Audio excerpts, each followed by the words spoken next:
ان لوگوں پر غم کا کوئی اثر نہیں ہوتا جو اپنی زندگی صبر اور شکر سے گزارتے ہیں۔ مصیبتوں کا سامنا صبر سے کرو اور خوشیوں کی حفاظت شکر کرنے سے کرو۔ صبر اور شکر ایسے اثاثے ہیں جو کامیابیوں کا ڈھیر انسان کے قدموں میں لا کر رکھ دیتے ہیں۔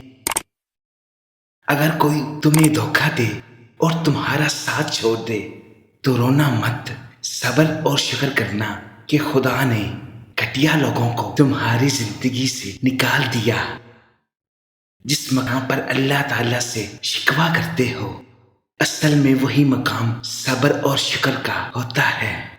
سکون والی زندگی کا بس ایک ہی راز ہے جو اللہ نے دیا، اس پر صبر اور شکر کرنا۔ صبر اور شکر کیا کرو، کیونکہ صبر سے جنت اور شکر سے برکت ملتی ہے۔